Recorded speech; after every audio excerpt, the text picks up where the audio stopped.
You're listening to DTF for March 22nd, 2026. I'm your load-bearing host, Jack Hacksman. We are your daily tech feed for Hacker News. A website W correct the article and the replies correct the comments. Today rewards anyone who showed their work and stayed long enough to be right. Let's begin. What does it mean when the clearest window into a geopolitical crisis is a browser game? Hormuz Minesweeper. Available right now at hormuz.pikenik.ninja is a Minesweeper clone set in the Strait of Hormuz. You click squares, you avoid mines.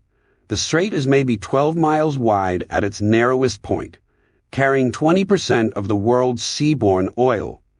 The game doesn't tell you that. It doesn't need to. The joke lands because the metaphor already exists in the world. Consider how military planners use war games. The abstraction is the point. You strip a conflict down to its essential variables, run it 1,000 times. Observe which choices lead to which outcomes. The danger isn't that war games make violence seem trivial. The danger is that they make it seem tractable, like a puzzle with the right answer. Planners who've only ever touched the abstraction can start to believe the abstraction is the thing. One commenter put it precisely. Trump is trying to prop the strait like it's ChatGPT. That's the whole essay in one sentence. There's a kind of thinking that treats any complex system as a prompt. Give it the right input, get the desired output, iterate until it complies. It works remarkably well for language models. It works remarkably poorly for straits through which a fifth of global seaborne oil flows, patrolled by navies that don't have undo buttons. What the creator built here is elegant in exactly the way good satire is elegant. The form is the argument. Minesweeper is a game about navigating a field of hidden dangers through logic and probabilistic reasoning. You can play it in 2 minutes. The Strait of Hormuz is a flashpoint that has been accumulating pressure for 40 years. One of these things yields to a mouse click. In the comments, someone wants the missile feature added. Someone needs iPad support. Someone's upset about the missing double-click mechanic. And honestly, that's the piece working exactly as intended. We're in the game now. We're filing bug reports. A few comments down, someone notes, "This is about the detachment from war." And someone else responds, like an idiot, "That's also the piece working. Someone built this. Put it where you could reach it. Took maybe a weekend. The craft is in how little it needs to say." Moving on. Is String has around 80 million weekly downloads on NPM. That's the number most people scrolled past. The package exists to answer one question. Is this value a string? Not in a complex way, in the most literal way. It is doing the thing that type value val string has done since 1997. Run this forward. The year is 2031. The platform has shipped native APIs for everything you can imagine. JavaScript now has typed arrays, structured clone, built-in observability hooks, cross-realm class detection, and there's a package called isStillAString, sitting at 400 million weekly downloads, because the dependency that depended on the original isString hasn't cut a release since 2024. This is the actual mechanism. Not malice, not laziness. Engineering at scale, compounding. The article breaks it into 3 categories, and the taxonomy is precise. Old engine support. Somewhere something still cares about, i.e., adjacent behavior. And that concern propagates forward through every package that ever thought it might need to be cautious. Global namespace mutation. Node.js has a concept called primordials, where it wraps its own globals at startup to protect itself from code that reassigns map or array. That's sensible for an engine. Some package authors adopted this pattern too. It is less sensible for a package called math intrinsics that mostly just re-exports math.floor and then cross-realm values. The iframe problem, the VM problem, wherein accesses breaks because the constructor on the other side of a realm boundary is technically a different object than the one you're holding. Each of these reasons individually is defensible. Some team, at some point, had a genuine problem and solved it correctly given their constraints. The unintended consequence is that their solution got depended on by 1,000 other packages, and now their constraints are your constraints, even if you've never touched an iframe in your life. The comments section has someone pointing out that the real problem is nobody updates their compilation targets, which is true. It's also a beautiful example of a system that punishes the people who do the work of upgrading and rewards the people who don't. Because upgrades require coordination, and inertia is free. The E18 community has been pruning this tree systematically. That's the shape of the fix. Not a big rewrite, not a new framework. Just people deciding the debt is worth paying down, one package at a time. That's how ecosystems heal, quietly, on weekends, by people who find the problem interesting enough to fix. Moving on. Inine 9 shipped the third 8.6 with hardware task switching built in the TSS. Task state segment was the mechanism. A dedicated memory structure holding a task's entire register state. Hardware swapped on context switch. Load a segment selector. The CPU handles the rest. Clean on paper. Operating systems mostly ignored it. Too slow, too rigid, insufficient control over what happened during the switch. The x86 kept the TSS anyway, repurposed it across 4 decades. Today, it holds the kernel stack pointer and a small collection of known good stacks for interrupts that cannot be masked. The CPU still needs it, just not for what it was originally designed for. That's the archaeological layer under this story. Hardware built for one purpose, preserved across generations for a different purpose. Because the underlying constraints didn't disappear. They just shifted form. The author built a Type 2 hypervisor from scratch to understand how virtualization works. That's the correct approach. You don't learn how a river moves by reading about water.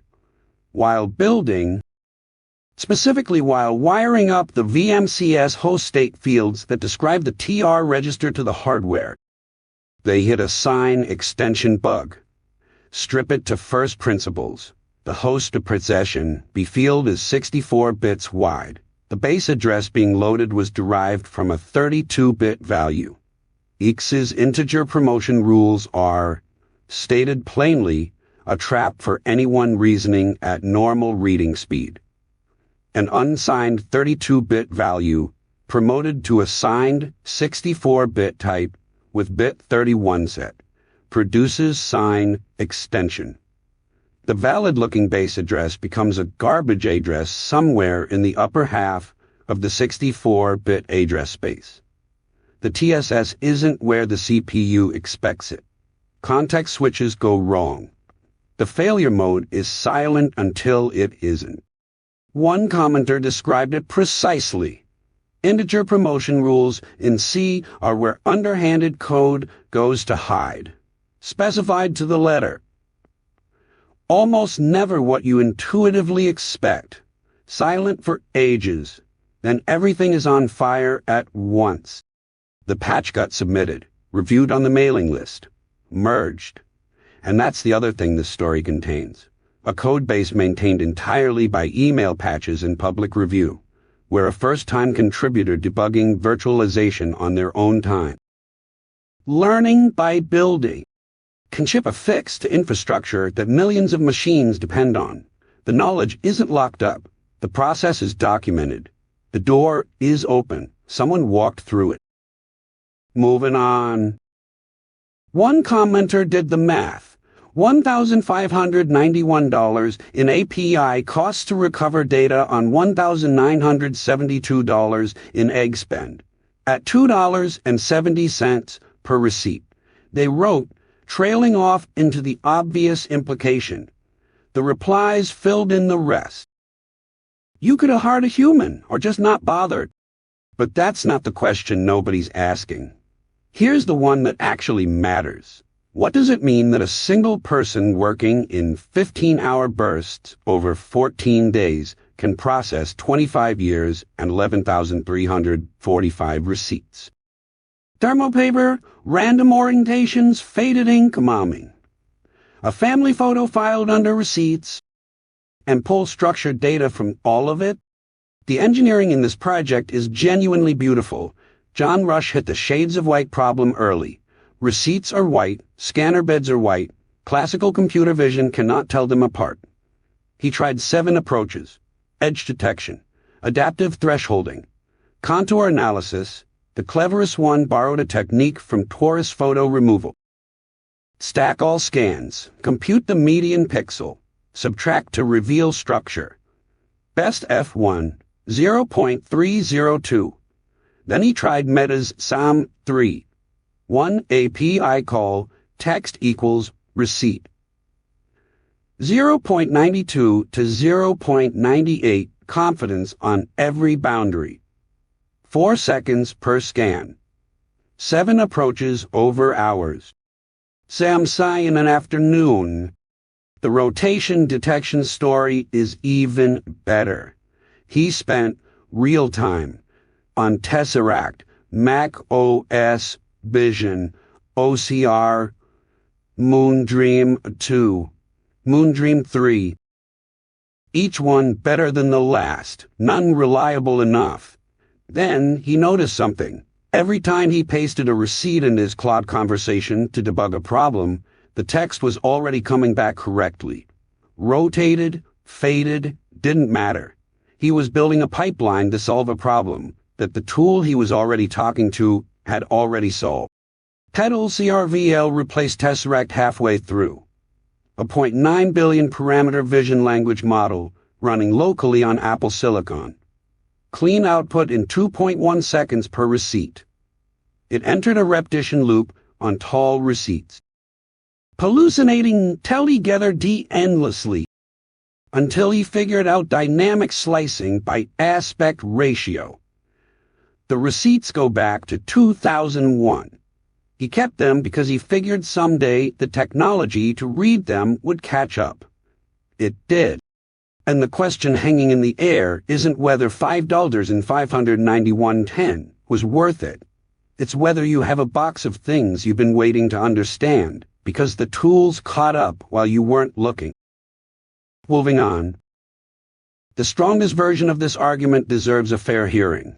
2 frontier models, trained by competing labs on entirely separate architectures, consistently return empty output for the same carefully constructed prompts. That's cross-model replication of a behavioral boundary that neither lab deliberately specified. If you're trying to build a science of AI cognition from the outside, without access to weights, trading data, or internal telemetry, this is precisely the kind of artifact you want. Inspectable, public, reproducible. Something you can hand to a skeptic and say, here are the prompts, go run it. Now let's be precise about what it actually is. Temperature 0 makes outputs deterministic by construction. You set the sampling parameter that controls randomness to its floor. Determinism isn't discovered, it's configured. The finding is that both models at temperature 0 consistently return minimal output for prompts that provide minimal semantic content to continue. Be the void is not a question or a task. It's barely a metaphor. It's an instruction to embody an absence. and a language model generating tokens based on context and continuation probability has functionally nothing to continue from. That's not a behavioral boundary. That's a measurement. The comments noticed one person set max tokens normally on open router and got the Unicode empty set symbol back. Not silence. A glyph. The null character was still a response. A different platform, a different output, the same sparse prompt. Converged behavior turns out to be sensitive to infrastructure choices. The paper didn't vary. What's genuinely worth preserving here is the methodology. The authors published this as a black box artifact on Zenodo. Public, inspectable, replicable. You can run the prompts yourself. That's bootstrapism in the right direction. Put the artifact where people can touch it. Let the community interrogate what it means. Find the failure modes, build on it, or tear it apart. Science of language model behavior needs more of this. Public artifacts, not just papers making claims about interior states. The distance between models returns sparse output for sparse prompts at temperature 0 and convergent evidence that semantic conditions terminate continuation is significant. The second framing implies something that recognizes the void and stops. The first is a measurement. One of these is a testable claim about sampling behavior. The other requires you to believe that two independent training processes converged on the same metaphysics. The tool is interesting enough on its own. You don't have to find consciousness in the silence. From the edge of existence to the edge of possibility. Story 6 is a box that wants to learn everything. 3 operation types. That's the complete abstraction layer for Tinygrad. The framework powering the hardware they're now shipping into the world, not a sprawling stack built on legacy decisions. 3. The Tinybox is Tinygrad's machine for serious deep learning work. The red starts at $12,000. 4 AMD 9000 Scissor XTS, Subsuna 7 of GPU RAM, 778 teraflops. The green runs 65,000. 4 RTX Pro 6000 Blackwells, 300 Berdus 4 gigs of VRAM, 3000 and iSheet 6 teraflops. And on the horizon, the Exabox. Ibardium GPUs, roughly YS Flavov compute. 25 to 920 gigabytes of GPU RAM. Shipping in 2040, around $10 million, requiring a concrete slab to support the weight. The historical parallel is worth sitting with.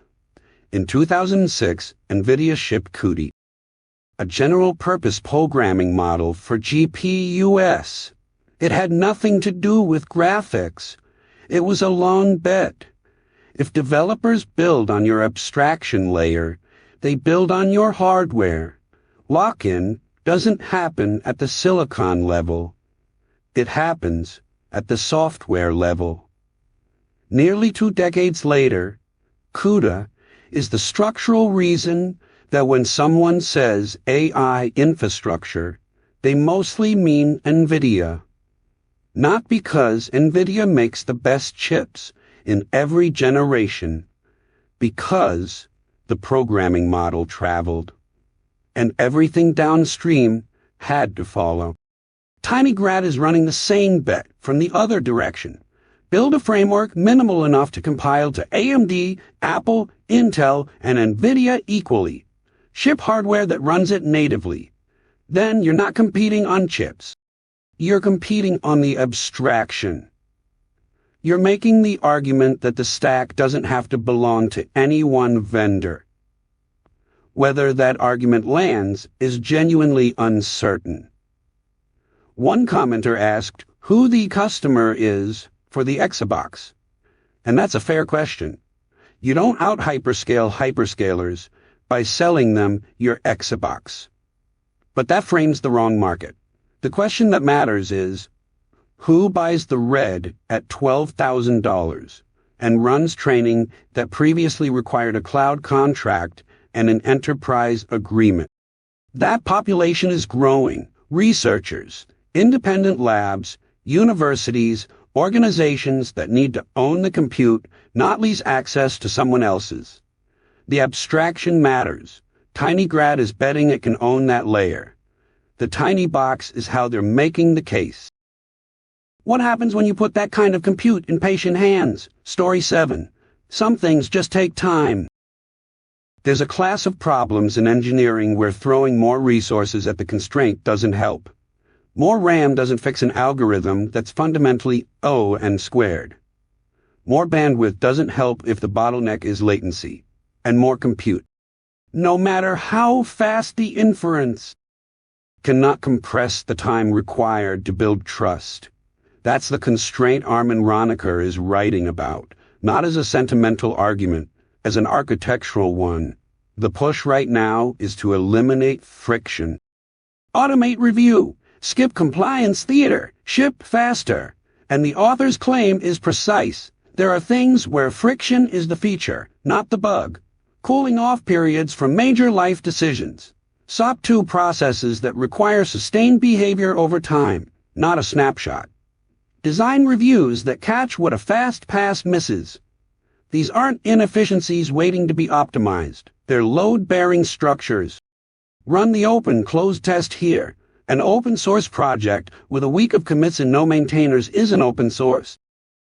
It's a snapshot, a repo without a covenant. The thing that makes open source powerful isn't the license. It's sustained commitment from maintainers to users across years.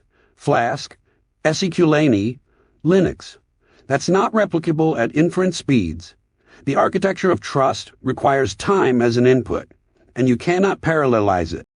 One commenter captured the physics precisely. Velocity is a vector. Speed without direction isn't progress. The current tooling is excellent at increasing speed. What it cannot do is tell you whether you're pointed somewhere worth going, or whether what you're building will earn the right to exist in a decade. The oak tree metaphor in the piece lands because it's physically accurate. You cannot buy a 50-year-old tree. You inherit what someone else planted, or you plant one and wait. Reputation, institutional trust, open source ecosystems that people actually depend on. They compound only across time. The author notes that startups are disappearing mid-flight. No goodbye to customers. No published learnings. Just gone. A proper shutdown is part of the relationship too. It takes time and care. We've started treating that care as waste. The tools for building fast have never been better. The rarer ingredient, the one that cannot be generated at inference speed, is the willingness to stay. Moving on. The most expensive design decision is the one you inherit without examining. You accept the architecture someone handed you, optimized within its constraints, and never ask whether the constraint itself is the problem. Cold air falls. Dense, heavy sinks to the lowest point it can reach. This is not a subtle edge case.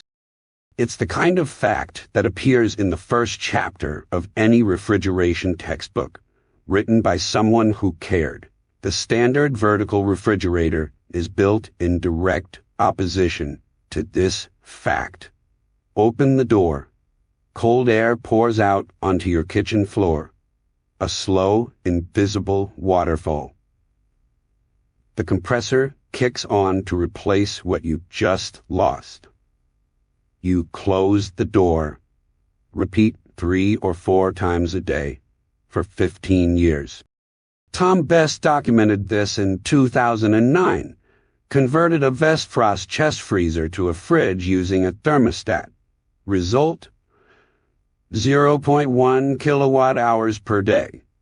The compressor ran approximately 2 minutes per hour. The remaining 58 minutes, silent, off, drawing nothing. $5 a year at Australian electricity prices. Now, take the vertical fridge's design logic to its conclusion. The value proposition is convenient. Seeing everything at once, reaching in from the front, no bending. Follow that principle without compromise. Maximize it. Eliminate every constraint that interferes. What do you get? French doors, ice maker, water dispenser, touchscreen. A compressor that cycles 20 minutes every hour and earns an Energy Star rating for being merely better than the worst possible option.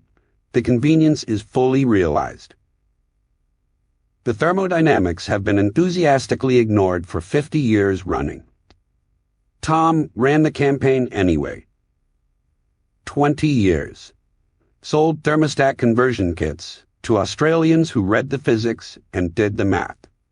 Because the facts were available in 1985, and no manufacturer was going to validate their customers' intuitions at the expense of an entire product category.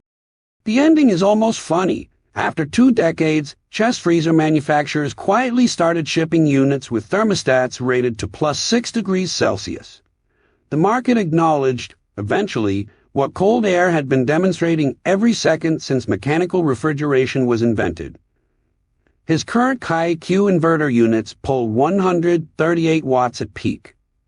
A conventional compressor startup exceeds 1,000 watts, which matters the moment you're running off a battery, off-grid, off the assumption that the grid is permanent and cheap. 2 chest fridges, 340 liters combined, using less daily power than a conventional fridge burns in its first 2 hours of morning cycling. The physics were never the hard part. The inherited assumption was, it almost always is. Moving on.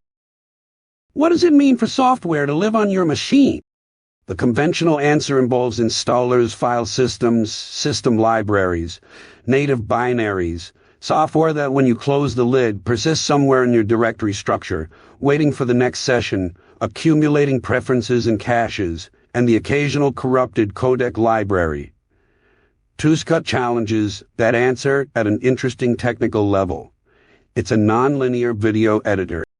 The kind of software that traditionally requires a dedicated installed GPU drivers. Sometimes hardware acceleration you've spent an afternoon configuring.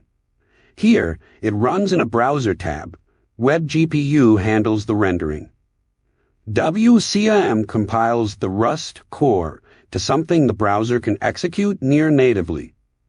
The File System Access, API, lets you work directly with files on disk. Your media never transits a server, never touches someone else's infrastructure. 0 install, full control. Now here's the devil's advocate position worth testing. Maybe browser-based creative tools are structurally inferior because the browser is a sandbox and sandboxes constrain. Run this forward. The argument was sound for a decade.